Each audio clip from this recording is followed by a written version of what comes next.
뉴스거리 중에 최고의 관심사였습니다. 요소수 이야기입니다. 저는 요소수에 대해 알지도 못하고 쓸 일도 없었습니다. 그저 엄청 예쁜 모 프로야구단 치어리더 언니들이 나와 TV 광고에서 CM송으로 부르는 요소수만 기억하던 사람입니다. 공공기관에서 사용하던 소방차가 멈출 줄 모른다. 응급 환자의 생명이 걸린 구급차가 멈춘다. 물류며 택배가 멈출 수 있다. 전체 산업과 국민 생활에 타격을 줄 수 있다는 대란의 분위기마저 감도는 듯 했습니다. 하루 일에 하루 먹고 사는 화물 관련 기사님들이 요소수를 못 구해 백방으로 알아보고 있다는 안타까운 소식도 들려왔었고, 사재기를 하고 있다는 제보도 나오곤 했습니다. 나라 전체가 아무것도 아니라고 생각했던 이 사소한 요소수가 무슨 엄청난 폭탄의 내관이 되지는 않을까 걱정하고 있었습니다. 정부도 상황이 심각해지니 여기저기 대책을 고민했었습니다.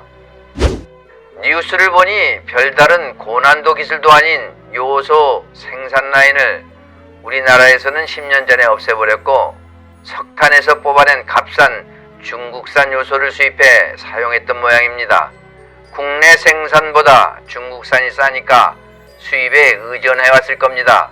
그러던 중 미국과 중국의 마찰이 심해지면서 중국이 미국 편을 들고 있던 호주산 석탄 수입을 중단하게 되었고, 그 결과 석탄 부족과 전력난으로 화학 제품 생산에 차질이 생겨 중국이 요소 수출을 제한했고, 틈새 있긴 한국이 요소수 대란을 맞았다고 보는 게 맞을 겁니다. 중국이 호주산 석탄 수입을 중단한 것이 희한한 나비 효과를 내며 우리나라 산업과 생업 전반에 영향을 주게 된 셈입니다. 그런데 이게 요소수 국내 시장 점유율 절반 이상인 엘모 회사가 원료인 요소 부족 등으로 일부 가동을 멈춘 상태라면 그 전에 원료 수급에 문제가 있었을 것이고, 그로 인해 그 회사의 영업에 큰 차질이 있을 뿐만 아니라 시장과 나라 전체에 불편함을 줄 수 있다는 걸 알고 있었을 겁니다. 1차로는 그 회사가 대책을 세웠어야 하는 거고, 그게 어려우면 도움을 요청했어야 했겠지요. 이 틈을 타 시장 가격을 가지고 장난치는 거 아닌가 하는 의심의 눈초리로 보던 분들도 있을 수 있습니다. 엘모사가 무슨 공기업도 아니고 자기들이 자기 장사하는 건데 왜 정부를 상대로 뭐라 하는지 조금 찝찝했습니다. 우리 내부에서는 정부 탓이네 누구 탓이네 하면서 서로 욕하고 흠집내기 바빴습니다. 지겹도록 보아온 대책 없는 남탓 신공을 보여주기만 했습니다. 평소에는 서민들 삶에 전혀 관심도 없는 사람들이 엄청 핏대를 올리고 침을 튀기며 남 탓을 해대고 있었습니다.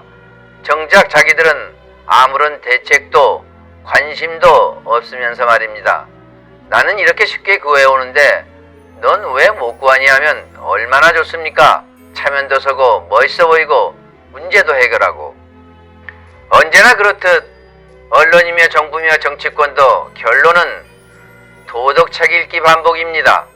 근본적인 대책을 신속하게 마련해야 한다, 이 정도일 겁니다. 요소수를 전혀 모르는 저도 그 소리는 할 줄 압니다. 사실 이 근본적인 대책은 우선 해당 회사 또는 업계에서 세워야겠지요. 자기들이 하는 사업이니까요. 긴 말 필요 없고 경쟁 시장에서 자기 살 길은 자기가 찾는 겁니다. 그리고 앞으로 이런 문제가 불거지기 전에 미리 준비해야 합니다. 그렇게 준비하고 대처하지 못하면 자기가 손해보고 망하니까요. 누가 그 요소수 사업 억지로 하라고 한 것도 아니고요. 자기들이 이익 보려고 한 것 아닙니까? 너무 당연한 이야기라 재미없네요. 저는 오히려 이번 요소수 대란 사태를 보고 안타깝기도 했지만, 한편으로는 우리나라 국격이 많이 높아졌구나 하는 것도 동시에 느꼈습니다.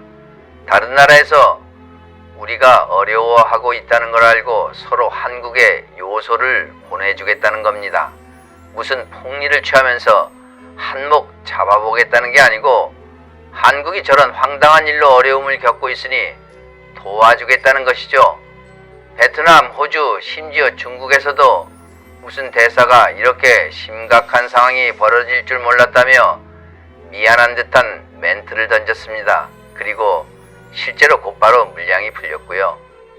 러시아도 중동의 국가들도 심지어 남미 어느 나라에서는 자기 나라 석탄으로 요소를 만들 테니 한국이 도와줬으면 좋겠다는 착한 마음씨를 보여준 나라도 있었습니다. 작은 힘이지만 도와주려는 그 마음씨가 좋았습니다. 우리나라가 막 살지 않았구나 하는 생각이 들었습니다. 착하게 살아야 하는구나 이런 생각도 스쳐갔습니다. 필요할 때 도와주는 친구가 오래가고 내가 끝도 모를 나락으로 떨어졌을 때 나의 손을 잡아주고 응원해주는 친구가 진정한 친구 아니겠습니까?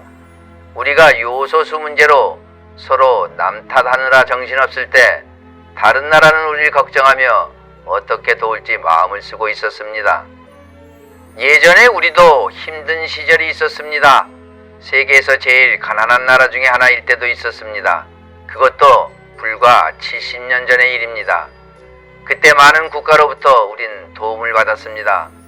우리가 힘들 때 누가 우리의 손을 잡아줬는지 우리는 잊지 말아야 합니다. 그래야 대한민국입니다. 들어주셔서 고맙습니다.